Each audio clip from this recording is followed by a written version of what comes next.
I'd like to take you through some of your early television work, if I may. You were regular on Pantomime Quiz. Just for a short season. Right. And do you recall where you did that? What studio? I think was out here? Was it a small studio. It was out here. It was in Hollywood. Right. It was somewhere down Gower Gulch way. Would you do that live as well? Yes. And was that every day of the week? No. Do not forgotten, to be honest with you. I don't know whether it was once a week or I think it was once a week. Just once a week. Yeah. And you mentioned Robert Montgomery Presents and Lux Video Theater. Mm-hmm. These were guest shots that you were doing. Exactly. And were you being well paid by motion picture standards? Yes, you were. You were paid $750 maybe, or $1,000, and they paid your fare to go back. To New York? To New York, yes. And I'm trying to remember if they put you up in a hotel or whether you had to pay your own hotel. I think they must have put you up because you couldn't have managed, I don't think, on it. So it was not big money, but it was good money, certainly. I mean, appreciably more than one would make doing nothing in Hollywood in those days, you know. Now, you weren't playing before an audience, were you? No. Right. No. This was in a darkened television studio floor. Right, so you wouldn't get the feedback that you get with an audience, but then you didn't have that in motion pictures either. No, I was quite used to that. Right. The only thing that was different from motion pictures was that it was live, going out on the airways to the public. So you were very conscious of your timing, of course, and of not making serious mistakes. Indeed. But, you know, you got a lot of good rehearsal. You got a lot of run-throughs. You got every chance to polish, and within reason, to polish a performance, you know. It's when you're working with an ensemble, there are always things that go wrong, you know, and of course technically things would go wrong. And you've heard some of the stories, and we all have, you know. Could you relate one that involved yourself? Well, I don't really have an anecdote as such, but because there were so many instances where one only just made the change, you know, and you came in sort of doing up your skirt kind of thing because you had to make a costume change in a blink of an eye kind of thing. And in the main, I was pretty lucky. I didn't have any... You didn't have an embarrassing moment? I didn't have an embarrassing moment. No, I was not the corpse that got up and walked away before the camera. It still must have been a lot more pressure on you than working before motion picture cameras. You you could do a number of takes. Oh yeah, certainly. This was it. You know, I mean, once the countdown was down to 0, you were off and running, and I mean, the trepidation, the nerves, the sense of this that you felt before you started was always absolutely tremendous. If you were lucky, you could be, you're one of those people where a deadly calm comes over you, you know. I am occasionally lucky enough to be that person. I'm not throwing up into the fire bucket like some people are, I mean, and were, you know. I mean, the sense of excitement and trepidation was enormous for many people. And, you know, they'd be smoking cigarettes, because in those days everybody smoked, and it was, well, but it was exciting. It was an opening. Stimulating. An opening night. Stimulating, exciting. The crews were on the key, you know, everybody was up and ready to go, and it was a whole different type of entertainment than anything we've ever seen before or since. And you're also being seen by a lot more people than perhaps even saw the motion pictures that you were in. Unquestionably, as time went by and television grew and more people had television, you know. But you must remember, and I'm sure you do, that in those days, I mean, only the big cities really had television. But were you then getting feedback from the people in the street, people in the supermarket, friends, neighbors? Yes, because people, if there was a good dramatic show on television, an awful lot of people tuned in to watch it because there weren't that many choices. And therefore, if there was a star or a story that they wanted to see, they tuned in. And you bet they saw you the next day in the supermarket, if you went to the supermarket, and they'd tell you if they liked it or not. You appeared in a number of Lux Video theaters. Does one or two stand out in your mind? You have a recollection of particularly impressive play that you were in? In the Lux group of plays that I did, I believe that The Grey Nurse Said Nothing was one of them. That was the one with Boris Karloff. Right. And that I do remember, and I can see myself now in the rehearsal room at CBS rehearsing that show with the kind of mock-up of the set. That was something, of course, you never got the set until it was the run-through, the technical run-through. Well, not even the tech run-through. My notes show you appearing opposite Richard Kiley. Oh, yes. Oh, that was hysterical. Now, that I do remember very well. Now you've reminded me. Richard Kiley played a surgeon or a doctor, and I was a nurse. And there was this story, and I don't remember the story at all. Operation Weekend, it was called. That's what it was called? Yes. Well, now that'll give you a clue. Anyway, in rehearsal, and right up to the time of shooting, there was something about the scene in which we were both standing over this body that absolutely broke us up.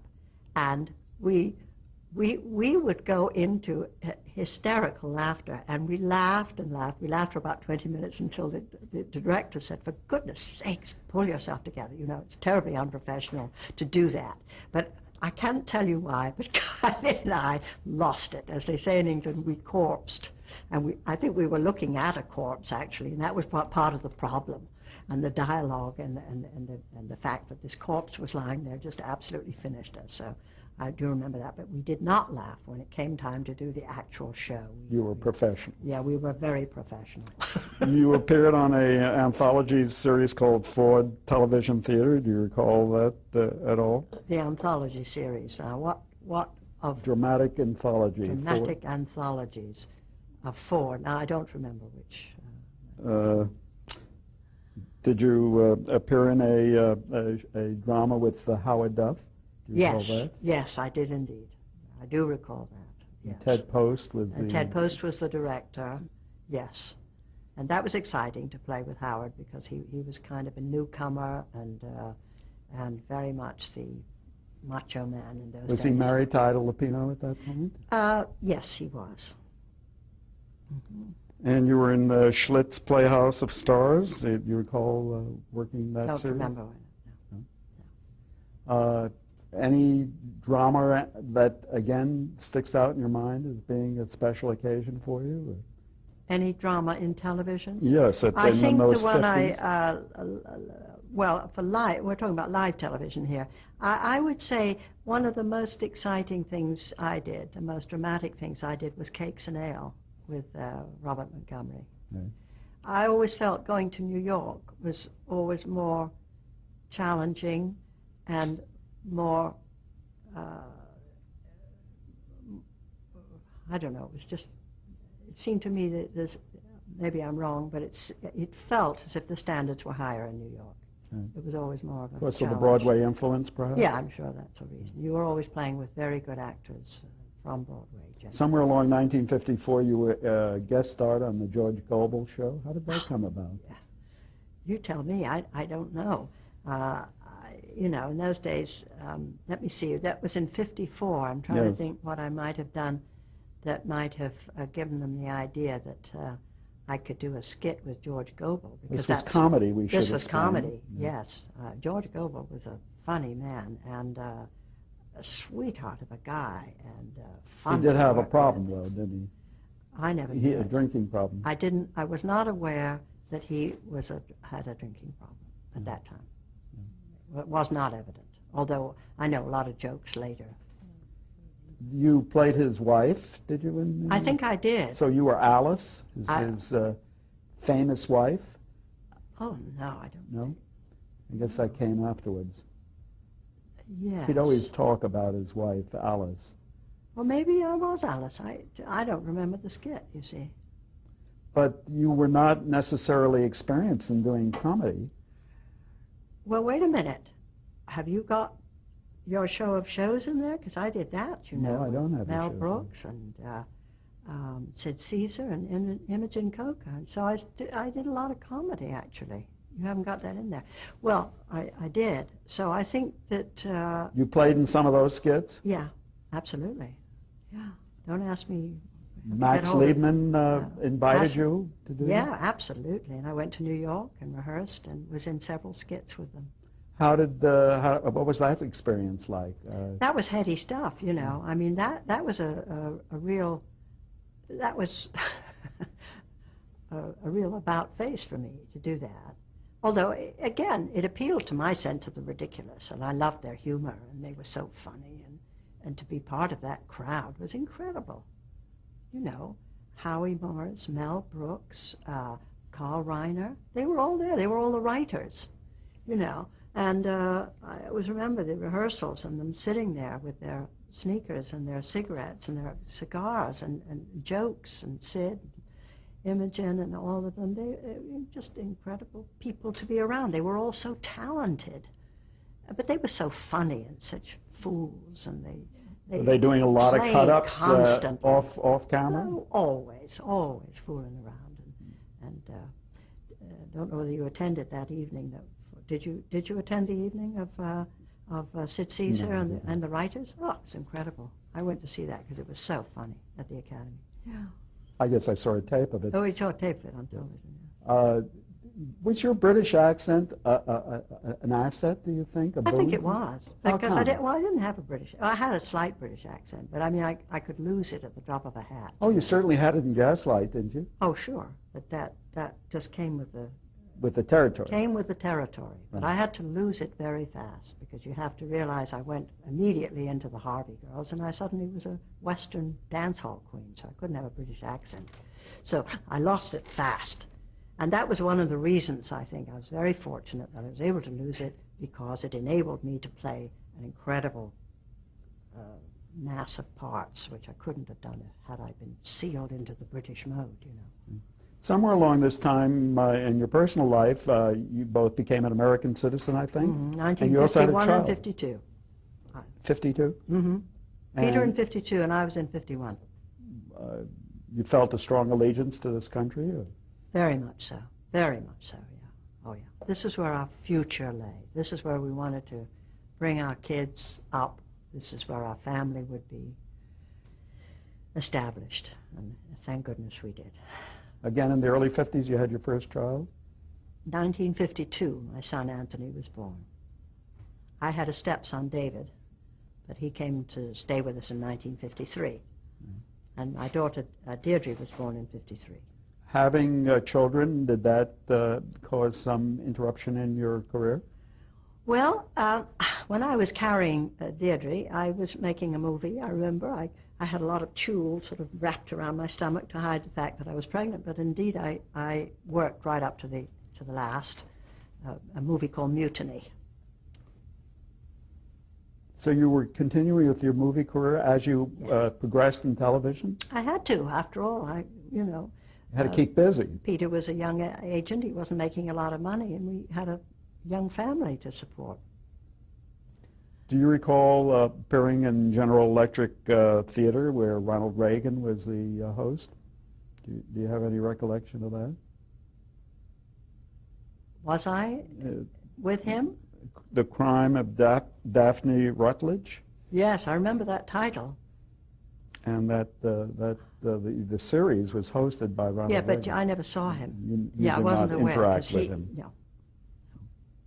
And were there What any... year was that? That was 1954, I believe. 54. Mm-hmm. Yes, 54. You were on Fireside Theater Yes. for NBC, recall that? Yes, that was out here. The play was The Indiscreet Mrs. Jarvis. Yes. Is that a special occasion for you in any way? No. You worked with Henry Fonda in television? No. No? What about Four Star Playhouse? With Henry Fonda? No. No. With Charles Boyer. Oh, with Boyer, yes, absolutely. But I didn't actually work with him. I worked with Ronald Coleman, who was his partner in that. And I did two plays.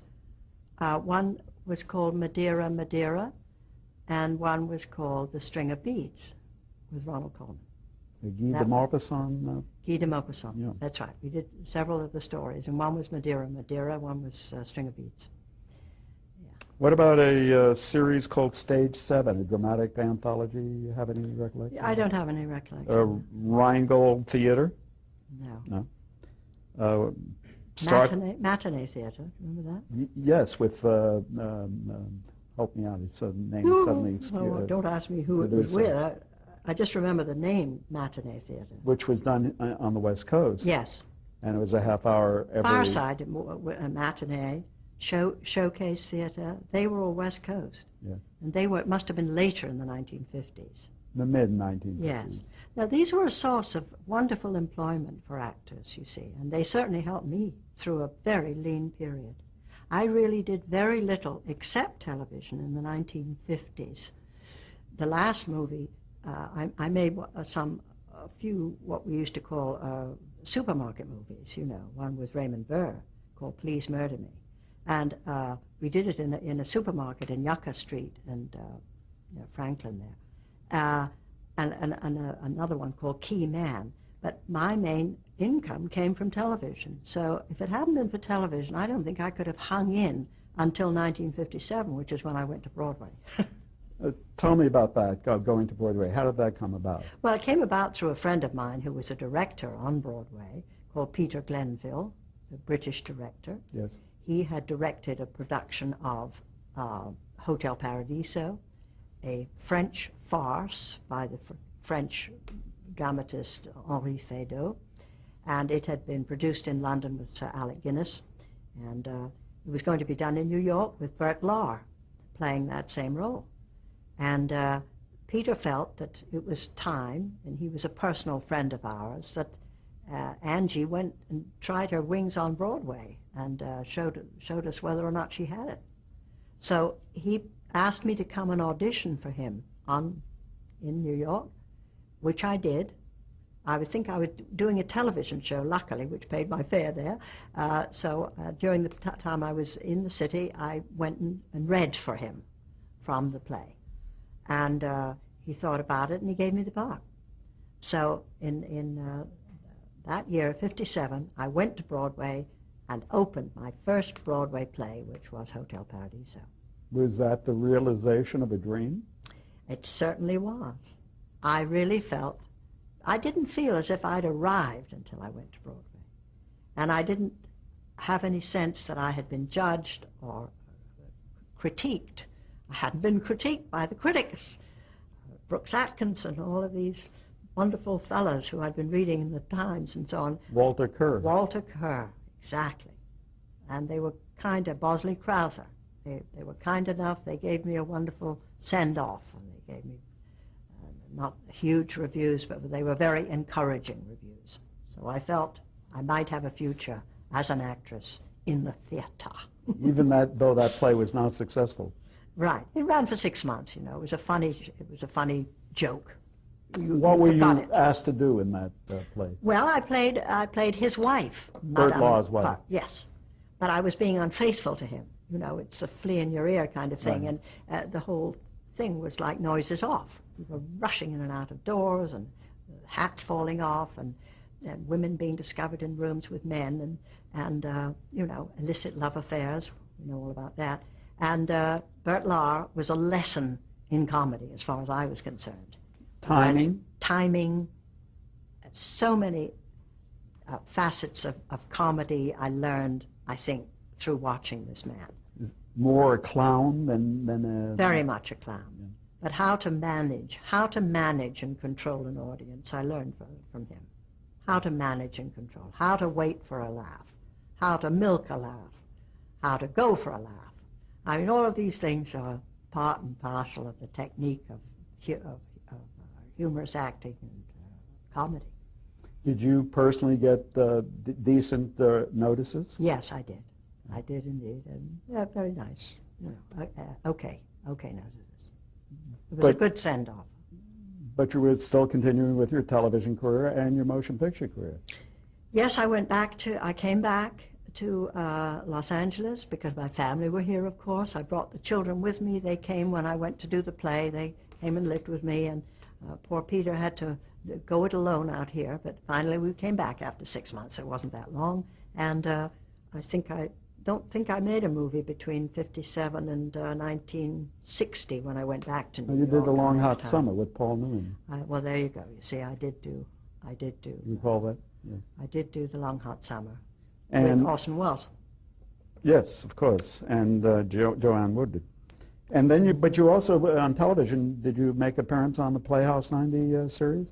I can't remember if I did. I don't remember that year. It says here that you were in Verdict of 3 on Playhouse 90 with Martin Manulis as the producer and John Houseman, Herb Brodkin. There you go. The best, all of them. You next came back to Broadway when? It took Came you a back to while Broadway to in get back. 1960. Came back in A Taste of Honey with Joan Plowright. And that had come out of Great Britain? That had come from Great Britain. It was written by Sheila Delaney, very young dramatist, and it had been done in England, and I played it with Joan, and we were directed by Tony Richardson, the English director, Who was married to Vanessa Redgrave? who was married to Vanessa Redgrave and is Natasha's father. Natasha. And did they not make a motion picture of this as well? Yes, they did. But you were not asked to be in the motion picture? I was asked to be in it, and I decided against it. You were a play I remember very vividly seeing, William Inge played Doc at the Top of the Stairs. That was a motion picture that you appeared in? Yes. Is that a memorable occasion for you? Very much so. Why yes. so? Because it was a play. It was a motion picture that was adapted from a play, and I played a character which never appeared in the play, Mavis Pruitt, and she was sort of stuck in there, whereas her love affair with the Robert Preston character was intimated and talked about in the play. You actually saw the relationship in the film. And it was a difficult thing to put into the movie, I felt, and it was difficult to play. It was very soapy, I felt. I was worried about it. But thanks to Del Mann, Who was the director? who was the director, Delbert Mann and Michael Garrison, the producer, we just found a way to play it in which it was okay, you know.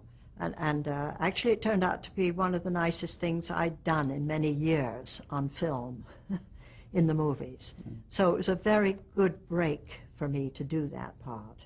And I'm glad I did it. But while I was doing it, I thought, oh, I'll never get away with this. This character is too unbelievable for words. You know, she's so good. She's so good.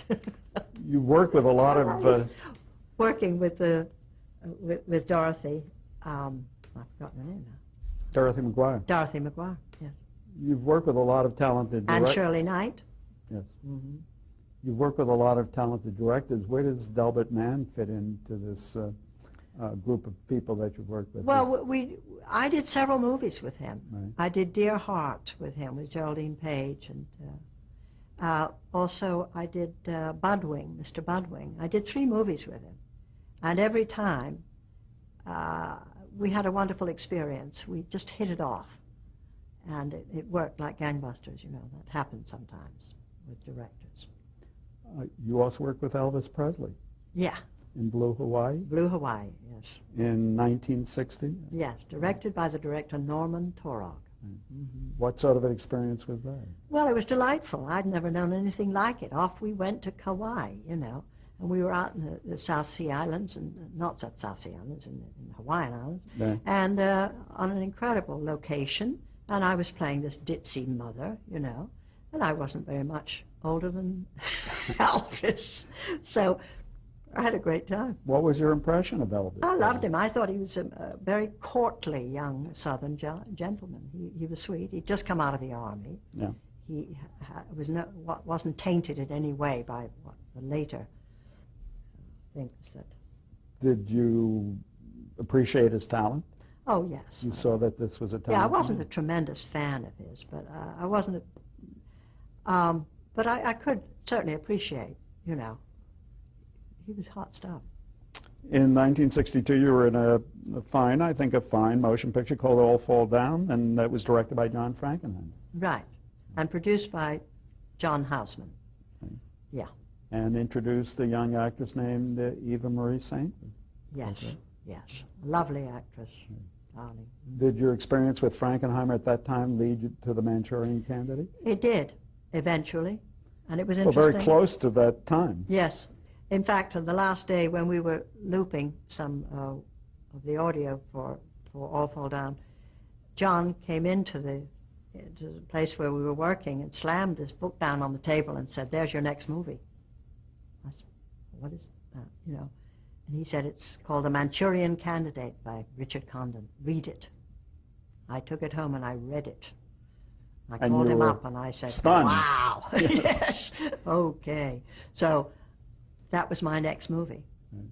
Of all the movies you've done, is that the one that you think you will be most remembered for?